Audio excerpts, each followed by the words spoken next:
Mike ego abona kujya kuntu trepie ya Mike kuyimanura aka kantu karanzinga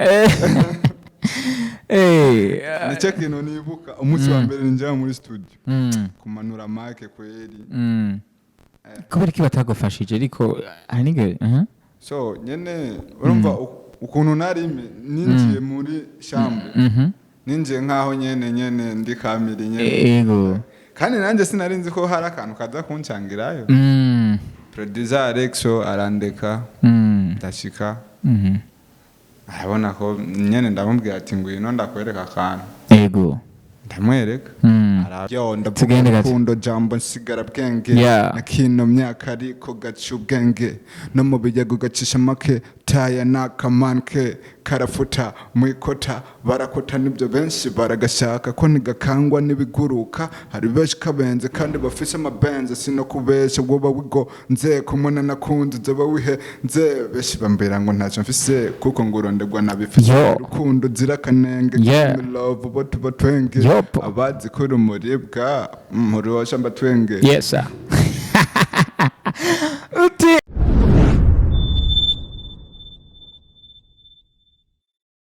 Hey, shalom les amis, meze bien, meze sawa, meze kwa kundi banifuza ko mwama meze ni MC Shalom kuri microphone nko mubizi ikibaza ni Ndufacom TV dukurikire tumurikiranire welcome again mu kiganiro cacu entertainment aho tuyaga ibijanye ni entertainment muri usanga amafilime na comedy zose tukaza dushunguruka tukabivuga ko tukagesha tubiyaze ko tukazana n'impano ziko ziraruka uno munsi canke ziriko zirakora ibikogwa hanyuma tukazamuka none kagenda neza genda bien sana uravuga uti MC Shalom no munsi waje gute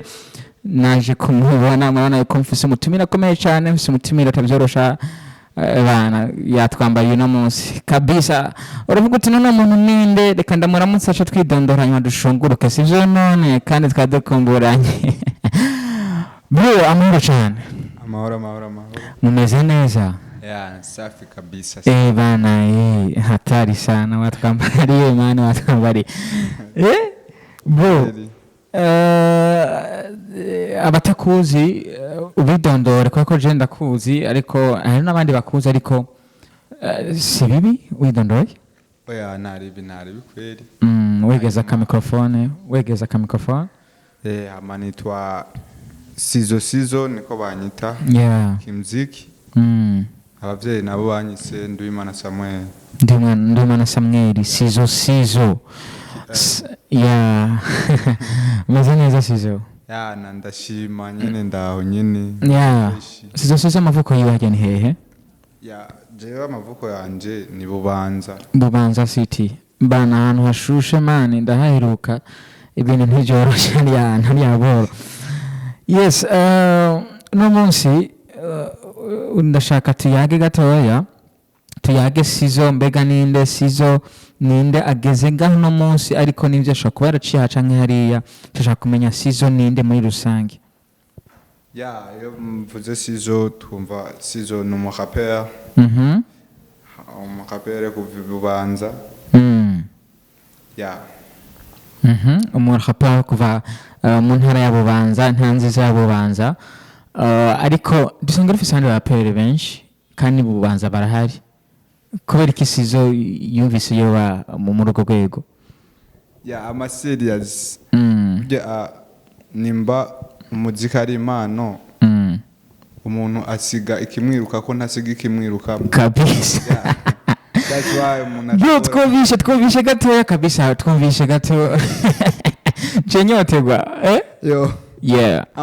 najitokeza la kasne kika kuboko style tofauti mikamanda wa kuruti kibidi piga saluti mugambo mmechejo juice bado napewa cause vipo na jona mkali huku hujawa na ujuzi mashahili yananuka na imefi ya kinyesi huna kipa ya mtiji na kuluzi kwenye das brother megonga mwamba jandaye kurudi shamba ukingangania sana punda na visho sangu sibishane na marapa wenye skendo za kishoga amani za kigangsta mechano furu swago na samaji mtoto mama kwezi fronazozi hatari sana bro mtoto mkali unakuya uburyo bitandukanye uko twatuza abandi kingoro ngo aravuze iki kuri wewe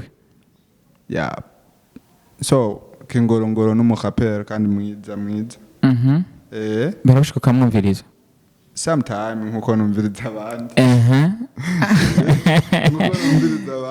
yes nibaza ko hari impamvu mbajije akabazo ariko kandi ariko badukurikira ndabizi ko hari ikintu mbace gice kibaja mu bwonko bw'inyonyomana asante sana ndaryohewe cyane guhura nawe merci uno munsi tuvuze rap mu Burundi mbere ko tuje mu bikorwa by'iwawe muri rusange tuvuze rap mu Burundi wumva iki ubiho ingufu zingana gute hano mu gihugu cyacu cy'u Burundi uno munsi kubw'iwanje jewe numvise rap mu Burundi ndaryoherwa sana because iri yaronta rap atari ikintu cyavugika ariko no munsi ntambwe biriko birazamwe abana ko ari sawa munsi biriko urasho uno munsi witwa umuraperi hariho abatarabitahura ariko ntubura umubandi nka kera yego tutera twegereza gato twegereza mu mpano yawe muri rusange nka Sizzo niki kintu kiriko kiragupushinga kuza neza n'ingufu nyinshi muri rap ni kuvuga hari ivyananiye abandi uje gukosora buri kumwe wese aje mu mwanya wiwe abafise bishasha abantu bamwitezeko that's why nanje mu mwanya wanje munyitege ko bishasha kabisa tuzi rero kwa Sizzo atubwire mbega Sizzo amaze kubagira ibikorwa bingana gute atubwire urugendo rwe rw'umuziki mbega hagi umuziki wawe utanguye ryari so mu gihe umuntu avuze ngo umuziki wawe utanguye ryari ushobora kumva mu bintu byinshi eske ryari natanguye kumva no ririmba canke ryari natanguye kumva no kwinjira studio musanzwe uvuze ryari wewe ubushatse ku ndavuga wowe ubwawe kwiyumvamwo umuziki vyaje ryari twavutse mu miryango baratujana mu Sunday school dusanga tangwe kuririmba turi abana bato ariko uko umuntu agenda akura agenda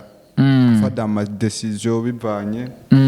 na miriye canke ukungene nyene isi abari karayibamwe yego ariko nizere ko umuziki nawe utanguye ndo umudanseur watangura umudanseur ndabona ko gutamba bidakwiye byonyene wisanga mu yindi mpano kuririmba ndabigerageza gushikaho ninjira studio yego rap umva watanguye kuza numva yes igihe kimwe umunsi wa mbere nje muri Sizzo hari ryari hari peut-être 2008 uno munsi turi muri 2023 ni ukuvuga haraheze imyaka igera nko ku myaka ndwi gutyo cyangwa 6 sivyo nako 16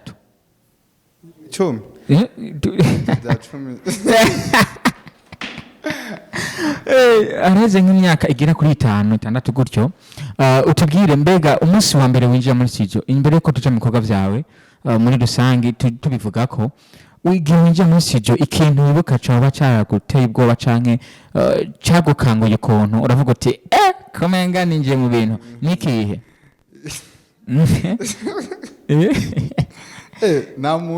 hajya man kibuga gishasha yego attention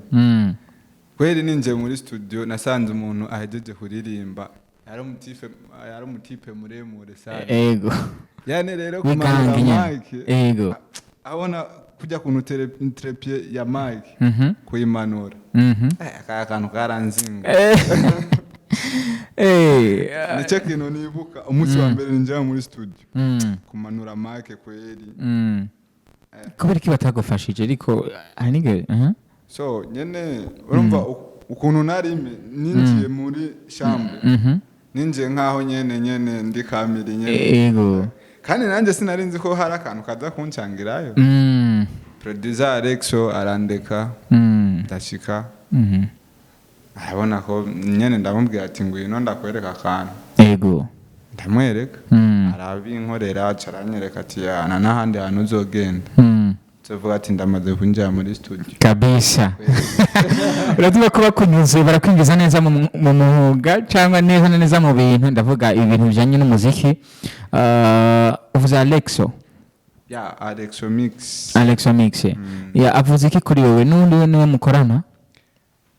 Oya, ntabwo ari we dukorana ariko nuko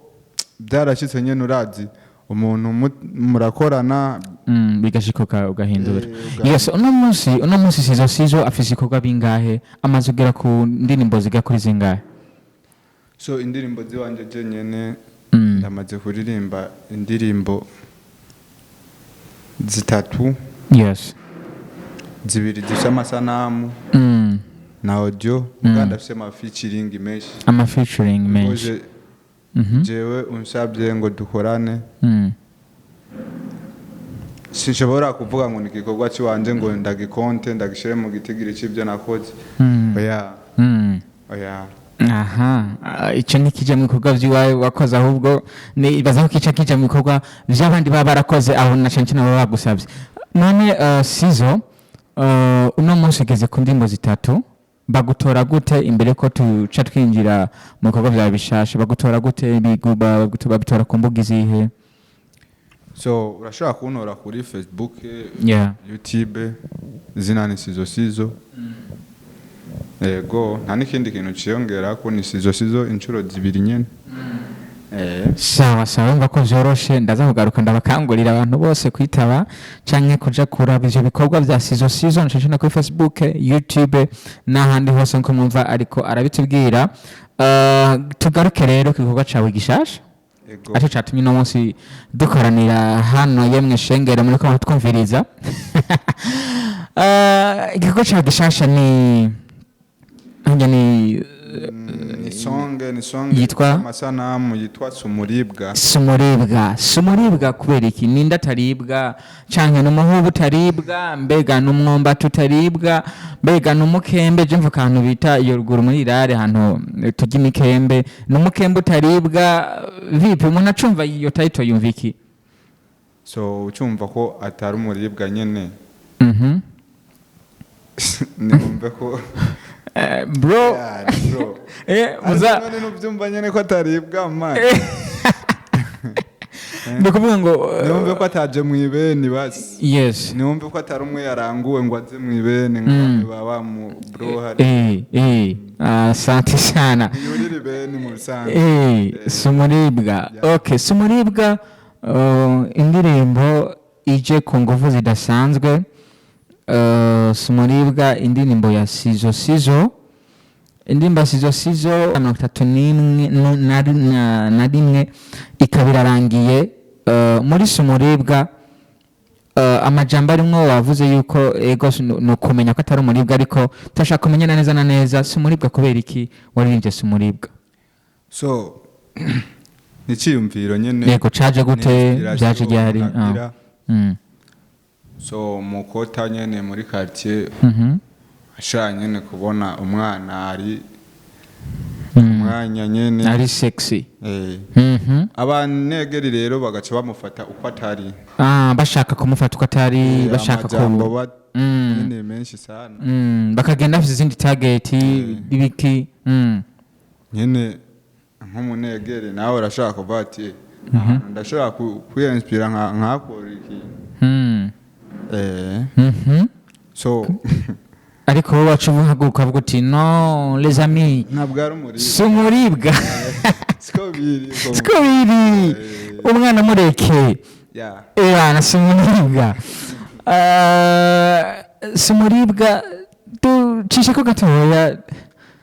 Ndavuga kundo jambo nsigara bwenge na kino myaka ariko gacu bwenge no mu bijyago gacisha make taya nakamanke karafuta mwikota barakota nibyo benshi baragashaka ko nigakangwa nibiguruka. Hari benshi kabenze kandi bafise amabenze sino kubesha woba wigo nze kumona nakunze zaba wihe nze beshi bambera ngo ntacyo mfise kuko ngurondegwa nabifise rukundo zirakanenge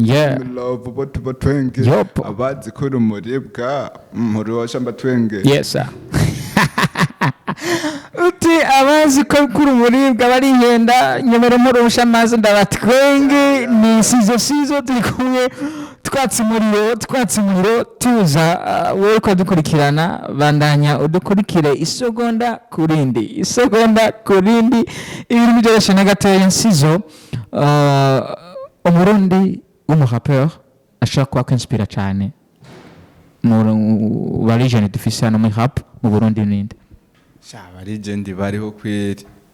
but nta numwe akwinspira wowe ni nka wewe ntabwo ndabivuze uko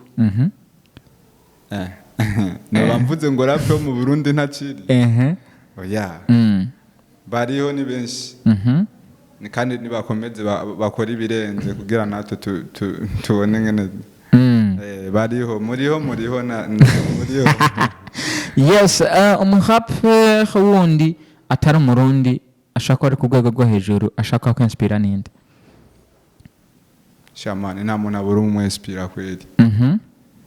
nka Sizzo ashobora kuba yinspirwa cyane nande ariko nkawe uri kuranyumva ariko nawe ndakubajije wo kumva wo mitiramo oya jewe sindi umurapper jewe ariko urumva abarapper ndabumva kabisa ariko kubera ko ngira ngo bavyancanze ntabadagira mistari taxe taxe yes ariho aga challenge kamwe kigeze kuba bavuga bati rap yo mu Burundi rap yo mu Rwanda wowe nk'umurapper ndabizi yuko araheze iminsi wowe nk'umurapper kijyege wari uhagaze hehe ngo kijyege nari magaze yego ako urandyohera sana kijyege wari uhagaze kubera ko ndabizi ari abantu benshi kijyege bavuze bati ndabyibuka n'ige Bface asohoye indirimbo baravuze bati no bro urisema kubera iki uja kuvuga abantu ukavuga rap ukavuga ibiki n'ibiki na cyane kuvuga kuri rap yo mu Rwanda yaravuze abarinzi batandukanye ngo cy'u Rwanda avuga abana bariya abadisinganya avuga ati no you are still down iki gihe wowe urabona neza ko rap mu Burundi iri hejuru ya rap mu Rwanda mane sikijyagiye gusa no ahubwo nagira ngo nahazaza aba barijend bita barijend baduha bace dushikana to canke dushike tuwatse ibintu bigumeze yani bigumari fire ndizosunikana ahubwo izokwegana bizoguma bikwegana Sizzo twumvise yuko baciye muri Sunday school wiga amashuri atandukanye na cyane Sunday school n'ishure ry'abana na cyane n'amashengero twita ngo n'abaporoti kubera iki Sizzo yatanga kuza kuririmba ngo semiribwa vyaje gute bro make me laugh ya uratwe ariko mane none hari cyabi kirimo yes ari abantu benshi umva batabitahura avuga bati no sumuribwa kweli singombwa ngo ntahure nkanaka ako kandi ndemera kubera ko tahisemo kurimba rap yo ya gospel birashikanye n'umuntu nakubwiye we nakubwiye ati bivanye n'isi umuntu akuriyemo na ukungene agiye yevoriwa nagende kintu asante sana uno munsi Sizzo Sizzo numu katolike numu islamu numu oya jendo mukizu uri mukizwa nako kantu nashaka ariko adukurikirana bimubanza mu vyumve Sizzo Sizzo nabwiye sumuribwa ariko kandi ndumukizwa kandi umusuper soldier barabizi hari bubanza vuba nanje ndazi umukanya vuba tuzaturi kumwe ndanabaramutsa abantu bahari bubanza abantu bahari kuri centre ibubanza n'ahandi hatandukanye ubona yuko ari ibice bitandukanye ariko haryoshe guteramira bro urabizi yuko duhora tukavino nko ku mugoroba tukaje hariya ibubanza oya umwana nga muri town ataramenya ibubanza arumva bahamubwira ukundi kuntu akabifata uko ariko arashika arabe yes kandi ubanza haryoshe ku mutaga no mwijoro haryohera rimwe donc asante sana hari imiziki itandukanye bubanza abaririmbyi batandukanye bubanza amubabana bariya bavuze abaraperi 10 bibubanza wowe wibaza yuko woba mu kibanza ca kangahe? baza abantu muri commentaire bavyandike kubera je ndakubwiye wacuvuga ngo ndiko ndiyemera. Sawa guys muri mudukurikirana nagoma ndabwire yuko uno munsi ndakeneye abantu bubanza mumbwire mbega ibubanza mu kibanza ca kangahe Sizzo Sizzo asitudanganye aha yadusanze Bujumbura ariko kandi twaneze no kumwakira murana ko yaje ameze neza ameze bien kwa kundi nyene kwibubanza ariko ndashaka mutubwire afise ikibanza ca kangahe. Yes nyemerere ndakubaza akabazo munda kubaza abandi hamwe botora nk'abaririmbyi 100 bwo gushaca cyo Burundi reka mvuge muri rap kubera ko vuze ko Sizzo Sizzo twumvise Sizzo Sizzo twumve mu rapper hamwe botanga baraperi 100 mu Burundi wowe wibaza ko ufise ikibanza ca kangahe? Urabona jewe ufise indirimbo nkeye sibyo ariko jewe ndamaze kuja mu ma competition atari make yego bisigura ngo ibyo novuga ndazi hariho n'abandi banyamuziki bo bivuga bataboneye kuko ntazi gitigiri cy'abanyamuziki ba rap sindabazi bose yego sindabazi bose ariko yumvira nk'umugihe babatu abaririmbyi 100 baba rapper mu Burundi wibaza yuko bufise ikibanza ca kangahe? Ico nibaza nimwo gusa nuko hamwe abo bantu bo batora navanshikirwa woshikirwa murabijana asante sana ariko igitigi aho ubona wo buri class nimba uri nk'16 canke 68 sinokubesha impamvu ivyo ntabikubwiye nuko namanja mu mahiganwa nkabibona ko ikibanza gifise muri make ikibanza ndagifise kandi nkabona ko no mu mahiganwa bivanye na jiri dastani tobeshana abonyene baranyumva ari n'igihe na jiri renganye yego terakote yabwira murabizi ko Joe MC Shalom singi umunwa ikintu ari cyo ndakivuga ikintu atari cyo sindakivuga abantu murenganya mugategura amahiganwa mukarenganya les amis je nahagurutse nzobivuga ku masamirizi ku ma television ndabivuge nti no ibi bintu mwarenganije ndabizi ko romeshe maze ko inkora avuga ati none wewe kubera kuzura vuga udomako umeninda ukamenerinda ku rukumu basi fu muzimendera uzimenera mu mpuzu no menera ku rukumu les amis kubera ko abantu mutegura amahiganwa mugasanga mwarenganije sivyo na gatonya Sizzo Sizzo uzamuka utangura kuririmba nimba za rap igihe kwisanga muri R&B wibaza ko ikibanza kimeze gute?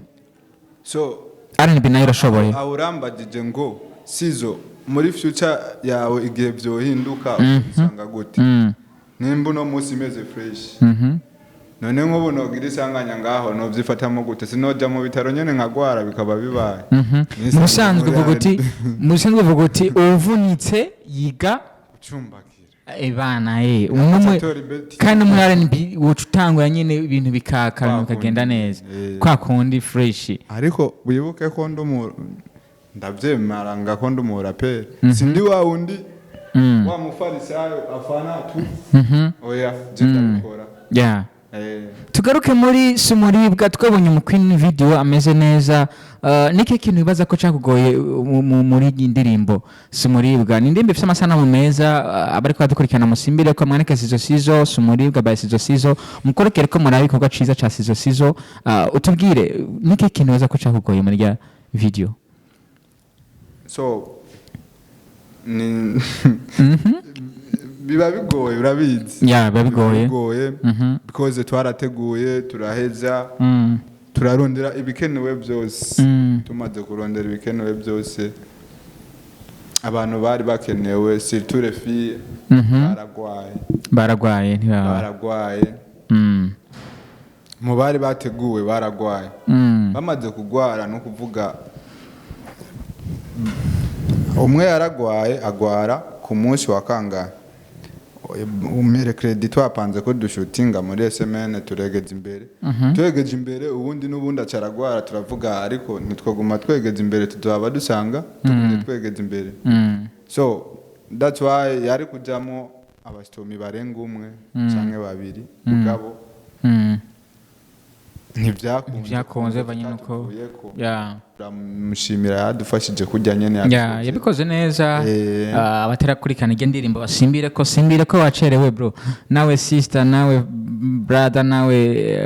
papa mama uriko adukurikirana Sizzo Sizzo uno munsi igikorwa cyawe cyasohotse ariko umuntu ashaka kwiyumvira ati mbega ikindi gikorwa tucitege ryari na cyane yuko indimba jisosa yajimeze neza kabisa sumuribwa ikindi gikorwa cyawe tucitege ryari so ndi ku kivi uri ku kivi kandi nakubwiye ni long time natanguye kera naratanguye ndakora ariko kuva 2008 kugera 2013 ukaba nako 2023 ukaba kiri muri so harabaye pane yari 2008 cyangwa 2018 gatoya wavuze 18 aha okay 2008 sinari bwamenye kubanga umupira ujya mupira w'ikibanda asante sana ego aha 2018 kugera 2023 una ufise ibikorwa bitatu bitarenga ubona ari ikintu giki kiba kirakugora muri bino bikorwa uriko urakora niki kintu nize challenge uhura nazo nka Sizzo Sizzo mane ntabwo ari bike ni hamwe nyene ikintu kiba kikurimo urapambana audio ikintu kingora cyane n'ugusohora indirimbo audio because ku masanamu ndafise umuntu andi hafi cyane kandi ndamushimire cyane ya n'umuntu nkunda cyane birenze nyene ni RAP Case ubona ko yayikoze neza amasanamu ameze bien utwibutsa audio nayo yakozwe nande audio yakorewe muri Orion Music ikogwa na Eri Green Orion asante sana Orion urabona ko indirimbo yacimeze neza kabisa imeze fresh ikoze neza ugejeje kumviriza abariko badukurikirana baraza kugira muri commentaire bavuga bati aha ndahumvise ameze uko kugira ngo uko biri kose uyashaka kucumva ukunda akacumva kuri ariko kandi wagiranije ivyumviro vyabo ugasanga mu nyuma kuyemo ikintu ciza cyane wari kuravuga utuga rero ikindi gikorwa umuntu acitege ryari ikindi gikorwa ni kigiye gukurikira very soon kuko ubu ni bikorwa ni bishasha cyano ni shasha bisigura ngo nasubiye mu kazi utagisubira inyuma ngiye gukora ibintu nkoresha inguvu kandi nsaba n'abafana banje abantu bari hafi yanje bashiremo esprit banyereke nyene no ku mbuga zanje bavisite ku mbuga banyereke ko turi kumwe kuko ibikorwa ni byinshi biraje kweri kandi nta gihe kinini idoda kiracamo n'abahaye ikintu yego kabisa Sizzo Sizzo arubatse kubaka uvuga arafise umukenyezi arubatse Rukristo arafise umugore arafise ntabwo nubatse Rukristo na rupagani ntabwo ndabwubatse oya uracubatse Ruki jewe none ntari genda giumuntu Arazi bro nyene ni kubera nyene atari legend ry'umuntu wa nyene nawe ariko wabyumvise rega nta ni legend ikawusha none ntumvise ko ntubatse ma okay ni nyene nashaka nyene uvuge ko tutanguye kumva ngo none ngo nukubaka amatafari ariko wabyumvise kandi bavyumvise Sizzo Sizzo arafise umusheri Sizzo Sizzo arafise umusheri arafise bagenda ubasohokana umukunzi w'umukobwa bien sûr Barako bakunzi ndabaze balarike hari wavuze ko arabajama bagenzi ariko umukunzi w'umukobwa Sizzo Sizzo aramufise bakaba barenga umwe nanjye ushaka kuvuga uti je vraiment ndafise umwe ariko hariho n'abandi baza bihomeka ko nyene kujya kwintu zenye wegereza ka mikrofone ku muntu ivyo rega